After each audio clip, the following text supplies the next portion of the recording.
എല്ലാ കൂട്ടുകാർക്കും നല്ലൊരു ദിവസം ആശംസിച്ചുകൊണ്ട് നമുക്ക് നേരെ ഗീതുവിന്റെയും ഗോവിന്ദിന്റെയും ഇന്നത്തെ നല്ലൊരു വിശേഷം കേട്ടാലോ. ആദ്യമായി കാണുന്നവരാണെങ്കിൽ ചാനൽ ഇഷ്ടപ്പെട്ട ഒന്ന് സബ്സ്ക്രൈബ് ചെയ്യാൻ മറക്കരുതേ. അതോടൊപ്പം തന്നെ കണ്ടുകൊണ്ടിരിക്കുന്ന എല്ലാവരുടെ സപ്പോർട്ടിലേക്കും തുടർന്നും പ്രതീക്ഷിച്ചുകൊണ്ട് നമുക്ക് നേരെ നമ്മുടെ വിശേഷത്തിലേക്ക് അങ്ങോട്ട് പോയാലോ. അങ്ങനെ ഇന്നത്തെ വിശേഷത്തില് വിജയലക്ഷ്മി ആകെപ്പാടെ അസ്വസ്ഥയായിട്ടിരിക്കുകയാണ്. ഗീതുവിന് വേണ്ടി മാത്രം ഒരു കത്തൊക്കെ എഴുതി വെച്ചു. എന്നിട്ട് അത് കവറിനകത്താക്കി ഒട്ടിച്ച് അത് ഡ്രോയ്ക്കകത്ത് വെച്ച് പൂട്ടി. എന്നിട്ട് ഇങ്ങനെ ആകെപ്പാടെ അസ്വസ്ഥപ്പെട്ട് അങ്ങോട്ടിരിക്കുന്ന സമയത്താണ് സാന്ദ്ര അങ്ങോട്ട് വരുന്നത്. സാന്ദ്രയെ കണ്ടതും വിജയലക്ഷ്മി, ആഹാ നീ വന്നോ, നിന്നെ ഞാൻ വിളിക്കാനായിട്ട് ഇരിക്കുവായിരുന്നു, പിന്നെ കുറച്ച് തിരക്കുകളായി പോയതുകൊണ്ടാ നിന്നെ ഞാൻ വിളിക്കാത്തേന്ന് പറയാണ്. അല്ലമ്മ എന്തു പറ്റിയെന്ന് ചോദിക്കുകയാണ്. എന്താണെന്നറിയത്തില്ല, എനിക്ക് എന്തോ ഒരു വല്ലാത്ത ബുദ്ധിമുട്ട് തോന്നുന്നുണ്ട്. കുറെ ദിവസങ്ങളായി ഉറങ്ങിയിട്ട് കണ്ണടച്ചെന്ന് ഉറങ്ങാൻ പോലും പറ്റുന്നില്ല. ഒരു പക്ഷേങ്കില് ഞാൻ ഉറങ്ങിക്കഴിഞ്ഞിട്ടുണ്ടെങ്കിൽ പിന്നെ എനിക്ക് എഴുന്നേക്കാൻ പറ്റിയില്ലെങ്കിലോ എന്ന് പറയാം. എന്താ മാഡം, മാഡത്തിന് എന്തെങ്കിലും അസുഖം എന്തെങ്കിലും ഉണ്ടോ? ഉണ്ടെങ്കിൽ പറ, നമുക്ക് ഹോസ്പിറ്റലിൽ പോകാന്ന് പറയണം. ഏയ് വേണ്ട, അതിന്റെ ആവശ്യമൊന്നും ഇല്ല. ചിലപ്പം ഒരു പക്ഷേങ്കില് എന്റെ മനസ്സിന്റെ ഒരു ബുദ്ധിമുട്ടുകൊണ്ടായിരിക്കും ഇങ്ങനെയൊക്കെ തോന്നുന്നത്. പിന്നെ മനുഷ്യന്റെ കാര്യല്ലേ, എപ്പോഴേത് സമയത്താ എന്താ സംഭവിക്കുന്ന പറയാൻ പറ്റില്ലല്ലോ എന്ന് പറയണം. വിജയലക്ഷ്മിക്ക് എന്തോ ഒരു പ്രശ്നമുണ്ടെന്നുള്ള കാര്യം സാന്ദ്രയ്ക്ക് മനസ്സിലായി. സാന്ദ്ര അതിനെ കുറിച്ച് ചോദിച്ചിട്ട് വിജയലക്ഷ്മി ഒന്നും പറയാൻ കൂട്ടാക്കില്ല. പിന്നീട് പറഞ്ഞതേ, ഒരു കാര്യം എനിക്ക് പറയാനുണ്ട്. എനിക്ക് എന്തെങ്കിലും സംഭവിച്ചു കഴിഞ്ഞിട്ടുണ്ടെങ്കിൽ ഞാൻ അവിടെ ഡ്രോയ്ക്കകത്ത് ഒരു കത്ത് വെച്ചിട്ടുണ്ട്.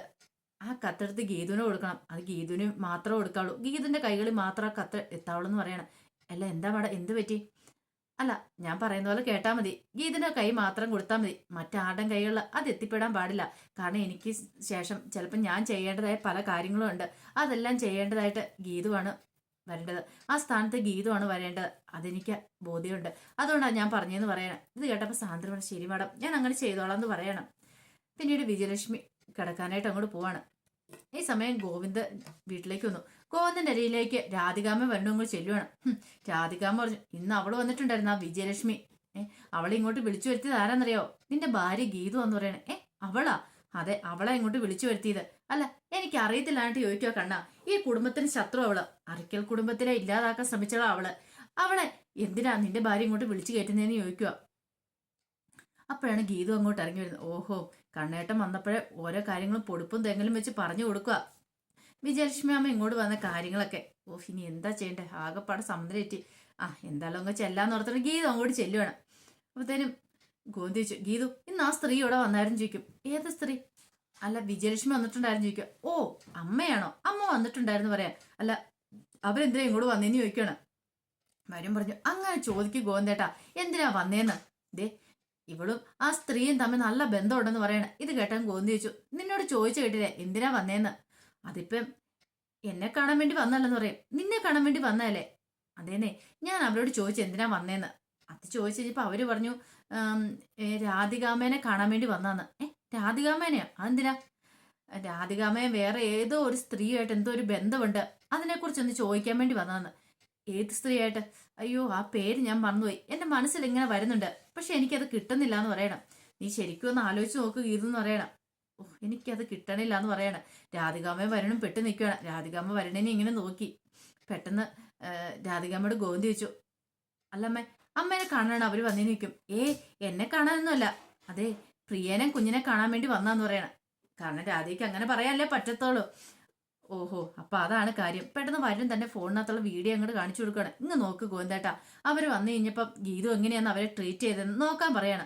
ഇത് കണ്ടു കഴിഞ്ഞപ്പത്തേനും, ആ വീഡിയോ കണ്ടു കഴിഞ്ഞപ്പത്തേനും വരുണിനോട് ചോദിച്ചു, അതെ വീട്ടിലേക്ക് ഒരു അതിഥി വന്ന് കയറുമ്പോഴത്തേനും നിങ്ങൾ അവരെ വേണ്ട പോലെ കെയർ ചെയ്യണ്ടേ? അങ്ങനെ കെയർ ചെയ്യാത്തോണ്ടല്ലേ ഗീതു അതിനകത്ത് കയറി ഇടപെട്ടേന്ന് ചോദിക്കുക. ഈ സമയം ഗീതു മനസ്സിൽ പറഞ്ഞു, ദൈവമേ, നമ്മൾ രണ്ടുപേരും കൂടെ ഇപ്പോഴും നാടകം കളിക്കുക എന്നുള്ള കാര്യം ഇവർക്ക് അറിയത്തില്ല. എങ്ങനെയാണെന്ന് അഭിനയിക്ക് ഗോവിന്ദേട്ടാ, എന്നെ നാല് ചീത്ത പറ. അതിന് പകരം ഗോവിന്ദേട്ടൻ എന്തൊക്കെയാ കാണിച്ചു കൂട്ടുന്നേ?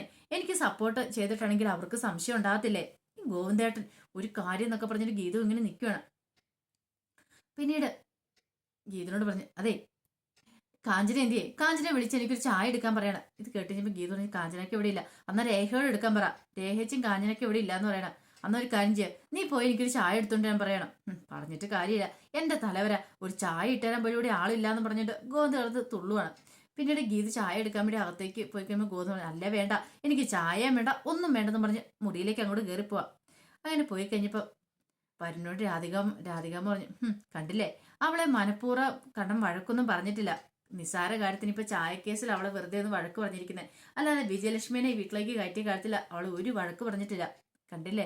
അപ്പം പതുക്കെ ഇപ്പൊ കണ്ണന് ഗീതുവിനെ പക്ഷിച്ച് ചേർന്നിരിക്കുവാന്ന് എനിക്ക് തോന്നുന്നതെന്ന് പറയണം. ഈ സമയം ഗീതുവിന്റെ അടുത്തേക്ക് ഗോന്തി എല്ലുവാണ്.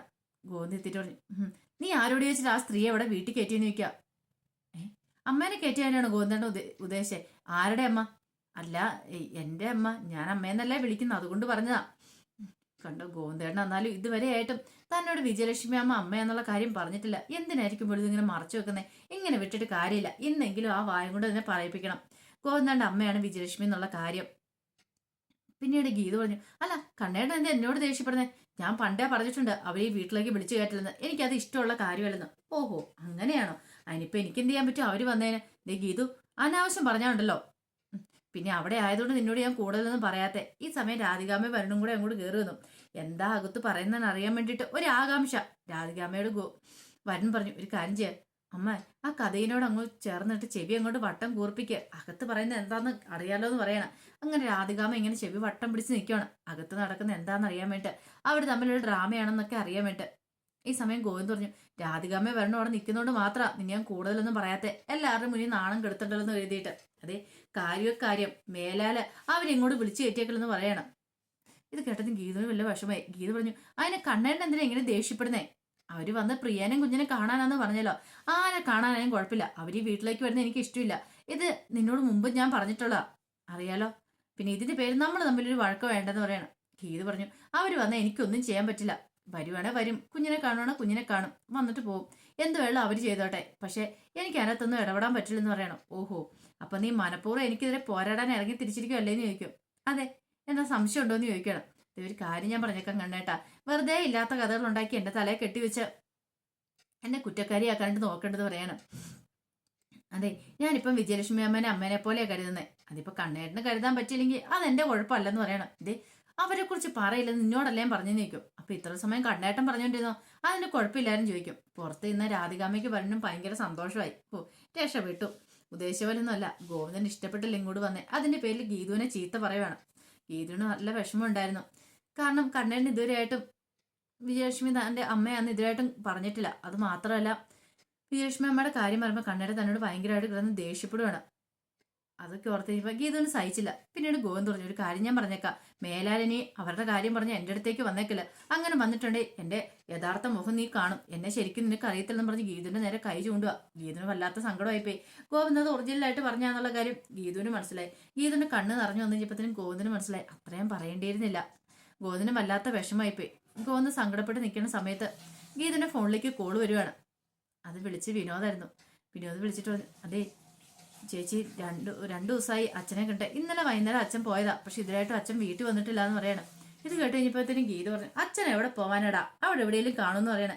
ഇല്ല ഞങ്ങൾ അന്വേഷിച്ചെന്ന് പറയണം, ഒരിടത്തും ഇല്ല എന്ന് പറയണം. പെട്ടെന്ന് വിലാസിന് ഫോൺ മേടിച്ചിട്ട് പറഞ്ഞു, മോളെ അച്ഛൻ എവിടെ പോയാലും അമ്മയോട് വിളിച്ചു പറയണതാ. എത്ര പോസാണെങ്കിലും വിളിച്ചു പറഞ്ഞിട്ടോ ഇരിക്കുള്ളൂ. പക്ഷെ അച്ഛൻ വിളിച്ചു പറഞ്ഞിട്ടില്ല. എനിക്ക് ആ പാട്ട് ടെൻഷനാന്ന് പറയണം. അമ്മയൊന്ന് സങ്കടപ്പെടായിരിക്കും, ധൈര്യമായിട്ടിരിക്കുക. ഫോൺ വിനോദിനെ കൊടുക്കാൻ പറയണം. അങ്ങനെ ഫോൺ വിനോദിനെ കൊടുത്തു. അപ്പോഴേക്ക് ഫോൺ ഗീത ലൗഡ് സ്പീക്കർ ഇടുവാണ്. അപ്പം ഗോവിന്ദ് അരികിൽ ഉണ്ടായിരുന്നല്ലോ. ഗോവിന്ദ് അങ്ങോട്ട് വന്നിട്ട് എന്താന്ന് ചോദിച്ചു കഴിഞ്ഞപ്പോഴാണ് ഗീത ഫോൺ ലൗഡ് സ്പീക്കർ ഇടുന്നത്. പിന്നീട് ഗീത പറഞ്ഞു, അതെ എന്താ വിനോദം എന്താന്ന് ചോദിക്കുകയാണ്. അറിയത്തില്ല ഗീത ചേച്ചി എന്താ സംഭവിച്ചെന്ന്. അച്ഛനെ കാണുന്നില്ല, അച്ഛൻ എങ്ങോട്ട് പോയി എങ്ങനെ പോയെന്നും അറിയത്തില്ല എന്ന് പറയാണ്. ഒരു പക്ഷേങ്കിൽ അച്ഛൻ ആരുടെയും അടുത്ത് പോയിട്ടുണ്ടായിരിക്കും. അങ്ങനെ ഇല്ലാന്ന് അമ്മ പറഞ്ഞ. അങ്ങനെ ഉണ്ടാ പറയൂന്ന്. അല്ല നിനക്ക് ആരെങ്കിലും എന്തെങ്കിലും സംശയമുണ്ടോ? അങ്ങനെ സംശയമൊന്നുമില്ല. പക്ഷേങ്കിൽ ഇങ്ങനെ പെട്ടെന്ന് വിനോദന മനസ്സിലൂടെ ആ കാര്യങ്ങളൊക്കെ കടന്നു പോകുന്ന രാധികാമ്മയും ബദലും തമ്മിലുള്ള ആ സംഭാഷണങ്ങളും കാര്യങ്ങളും എല്ലാം ബദലിന് ഫോൺ എടുക്കുന്നതും അങ്ങനെ വിളിക്കുന്നതും അങ്ങനെ കുറെ കാര്യങ്ങളെല്ലാം എല്ലാം അങ്ങനെ മനസ്സിലൂടെ കടന്നു പോവാ. പെട്ടെന്ന് പറഞ്ഞു, അച്ഛനെ ആരോ ബ്ലാക്ക് മെയിൽ ചെയ്യുന്നുണ്ടായിരുന്നു പറയണം. ഇത് കേട്ട് പുറത്ത് നിന്ന് രാധികാമ്മ വരണമെന്ന് ഞെട്ടി. ബ്ലാക്ക് മെയിൽ ചെയ്യാൻ അതാരാ? അച്ഛൻ ആരെയോ ബ്ലാക്ക് മെയിൽ ചെയ്യുന്നുണ്ടായിരുന്നു. അത് ആരെയൊന്നും അറിയത്തില്ല. പക്ഷേങ്കിൽ അതിന് പേര് കുറെ പണമൊക്കെ ചോദിച്ചിട്ടുണ്ടായിരുന്നു. അതിനെക്കുറിച്ച് കാര്യമായിട്ട് കൃത്യമായിട്ട് വിവരമൊന്നും എനിക്ക് അറിയില്ല എന്ന് പറയണം. ഇത് കേട്ടോണ്ടെന്ന് വിലാസിന് പറഞ്ഞു, സത്യം പറയണ മോനെ നിനക്കറിയാലോ, നീ ഒളിപ്പിച്ചു വെക്കുന്നതല്ലേന്ന് ചോദിക്കണേ. ഇല്ല ഞാൻ എന്തിനാ ഒളിപ്പിച്ചു വെക്കുന്നത്, ഞാനുള്ള കാര്യം പറയണേ. എനിക്ക് ആളാരെന്നും അറിയത്തില്ല, പക്ഷെ ആരോ ബ്ലാക്ക് മെയിൽ ചെയ്യുന്നുണ്ടായിരുന്നു പറയും. ഗീത പറഞ്ഞു, അല്ല അവര് സംസാരിക്കുന്ന നീ കേട്ടില്ലേ? സംസാരിക്കുന്നൊന്നും കേട്ടില്ല ചേച്ചി. അതൊന്നും എനിക്ക് കേൾക്കാൻ പറ്റില്ല. പക്ഷെ എനിക്കൊരു കാര്യം ഉറപ്പാ, അച്ഛൻ ആരോ ബ്ലാക്ക് മെയിൽ ചെയ്യുന്നുണ്ടായിരുന്നു. എന്തോ പൈസയുടെ കാര്യങ്ങളൊക്കെ പറയുന്നുണ്ടായിരുന്നു. അപ്പൊ അങ്ങനെയാണെങ്കിൽ ഒരു പക്ഷെ ആ വഴിക്ക് പോയിട്ടുണ്ടായിരിക്കുമെന്ന് പുറത്തു വിട്ടുവന്ന് രാധികാമ്മയ്ക്ക് മനസ്സിലായി. താൻ പെട്ടത് തന്നെ പെട്ടെന്ന് വരന്റെ കൈയും പിടിച്ച് അങ്ങോട്ട് പോവാണ്. ഈ സമയം വിനോദോട് പറഞ്ഞു, നിനക്ക് ആരെങ്കിലും സംശയം ഉണ്ടെ തുറന്നു പറ. അങ്ങനെയൊന്നും ഇല്ലാന്ന് പറഞ്ഞ് വിനോദം ഒഴിഞ്ഞു മാറുക. ആ പേര് ഇപ്പൊ പറഞ്ഞ ശരിയാത്തില്ലെന്ന് വിനോദിന് മനസ്സിലായി. പെട്ടെന്ന് തന്നെ വിലാസിന് പറഞ്ഞു, എനിക്കറിയാം നീ എന്തുകൊണ്ട് ആ പേര് പറയാത്തേന്ന്. ഞാൻ അവരുടെ വീട്ടിൽ പോയി വഴക്കുണ്ടാക്കുമെന്ന് കരുതിയിട്ടല്ലേ. എടാ മോനെ, ആരെടാ നീ ഒന്നെങ്കിലും പറ. നീ എന്നിട്ട് ഈ കാര്യങ്ങളൊന്നും എന്നോട് എന്താ തുറന്നു പറയാതെ എന്നൊക്കെ വിലാസിനി വിനോദിനോട് ചോദിക്കുന്നുണ്ട്. വിനോദിന് എന്ത് മറുപടി പറയണമെന്ന് അറിയത്തില്ലായിരുന്നു. പിന്നീട് ഫോൺ കട്ട് ചെയ്ത് കഴിഞ്ഞപ്പോഴത്തേനും ഗോവിന്ദ് പറഞ്ഞു, അതെ ഇന്നൊരു ദിവസം നോക്കാം, നോക്കിയിട്ട് കണ്ടില്ലെങ്കിൽ നാളെ പോലീസ് സ്റ്റേഷനിൽ കൊണ്ട് കംപ്ലൈന്റ് കൊടുക്കാന്ന് പറയാം. ആ സമയം രാധികാമ്മ വരുണിനെ വിളിച്ചുകൊണ്ട് പോവാണ്. വരുണിനോട് പറഞ്ഞു, എടാ നമ്മൾ പെട്ടെന്നാ തോന്നേ, ഒരു വലിയ കുഴപ്പമൊന്നും ഇല്ലാതെ അങ്ങോട്ട് മുന്നോട്ട് പോയിക്കൊണ്ടിരിക്കുന്നു ഓർത്തിട്ട് ഇത് ഒറ്റയടിക്കും തീരുന്ന കാര്യം ലക്ഷണം കാണുന്നില്ല എന്ന് പറയണം. കാരണം മറ്റൊന്നുമല്ല, ബദറിനെ കുറിച്ച് അന്വേഷിക്കാൻ തുടങ്ങിയിരിക്കുന്നു. അങ്ങനെയാണെങ്കിൽ നമ്മുടെ കള്ളത്തരം പൊളിയോടാന്ന് ചോദിക്കുക. ഇല്ലമ്മേ, അമ്മ അതൊന്നും ഓർത്ത് വിഷമിക്കണ്ട. എടാ നിനക്ക് വേണ്ടിയാ ഞാനിത് ചെയ്തേന്ന് പറയാണ്. എനിക്ക് വേണ്ടിയോ? അത് പിന്നെ വേറെ അല്ല, വേറെ ആർക്കാ? കാരണം നീ ഒന്ന് ഓർത്തു നോക്കിയേ, അപ്പൊ ഞാൻ അങ്ങനെ ചെയ്തില്ലായിരുന്നെങ്കിൽ അയാൾ നിന്നെ എന്തേലും ചെയ്തേനും. അതുകൊണ്ട് മാത്രമാണെന്ന് പറയണേ. ദേ അമ്മേ, അമ്മ ഓരോ ക്രൂരകൃത്യം ചെയ്ത് വെച്ച് എന്നെയും കൂടെ കുറ്റക്കാരിയാക്കണമെന്ന് ചോദിക്കണം. ദേ ഞാൻ അങ്ങനെ ഒന്നും ഉദ്ദേശിച്ച് പറഞ്ഞല്ലടാ വരണേ, നീ ഒന്ന് ആലോചിച്ച് നോക്കിയേ. അവൻ ജീവിച്ചിരുന്നാൽ നമുക്ക് പണിയാണ്, പക്ഷെ നീ അല്ലേ പറഞ്ഞ അവനെ ഇല്ലാതാക്കണം എന്നൊക്കെ എന്നും പറഞ്ഞോണ്ട് അമ്മയോട് ഞാൻ കുത്താൻ പറഞ്ഞാലും ചോദിക്കും. അമ്മ എന്തിനാ ടെൻഷൻ അടിക്കണേ? നമുക്ക് ഇവിടെ ഉള്ള എല്ലാവരെയും അങ്ങോട്ട് തീർത്തിട്ട് ആ സ്വത്തും വെച്ച് സമാധാനമായിട്ട് അങ്ങോട്ട് താമസിക്കാന്ന് പറയണം. ഓഹോ, അത് കൊള്ളാലോ. അപ്പൊ സ്വത്ത് ആരുടെ പേർക്കാ? എന്റെ പേർക്ക് എഴുതി നമുക്ക് സ്വസ്ഥ സമാധാനത്തോടെ കൂടെ കഴിയാന്ന് പറയണം. എത്ര എളുപ്പം നടാ നീ പറയണേ. എടാ നിനക്ക് അതിനുള്ള കഴിവുണ്ടോ? ഇത്രയും കാലമായിട്ട് കമ്പനിയുടെ ഏതെങ്കിലും നല്ല സ്ഥാനത്ത് എത്തിപ്പെടാൻ നിനക്ക് പറ്റിയിട്ടുണ്ടോ? എന്നിട്ട് അവൻ നടക്കണു സ്വത്ത് വാങ്ങിക്കാനായിട്ട്. സ്വന്തം ഭാര്യനെ നിലയ്ക്ക് നിർത്താൻ ആദ്യം പഠിക്കടാ. ഇത്രയും കാലമായിട്ട് നീ പറയുന്ന എന്തായാലും നിന്റെ ഭാര്യ അനുസരിച്ചിട്ടുണ്ടോ? എന്നിട്ടാണ് അവന് ബാക്കി എല്ലാവരും ഇല്ലാതാക്കാണ്ട് നടക്കണേ എന്ന് പറഞ്ഞിട്ട് രാധികാമ്മ ദേഷ്യപ്പെടുവാണ്. ഇത് കേട്ട വരുൺ പറഞ്ഞു, എനിക്ക് എന്ത് ചെയ്യണമെന്നറിയാം. അമ്മ എന്നെ കൂടുതൽ പഠിപ്പിക്കൊന്നും വേണ്ട. ഈ വരുൺ ആരാന്ന് തെളിയിച്ചു തന്നിട്ട് വരുൺ ഇങ്ങോട്ട് വരുന്നുള്ളതെന്നൊക്കെ പറഞ്ഞിട്ട് വരുൺ വെല്ലുവിളിച്ചിട്ട് അങ്ങോട്ട് പോവാണ്. അപ്പൊ അതിന്റെ വിശേഷങ്ങളൊക്കെയാണ് കണ്ടത്. ഇതിന്റെ ബാക്കി വിശേഷങ്ങളുമായിട്ട് വൈകുന്നേരത്തെ പ്രമോദി വരാട്ടോ. ഒരിക്കൽ കൂടി എല്ലാവർക്കും നല്ലൊരു ദിവസം ആശംസിച്ചു നിർത്തുന്നു. നന്ദി.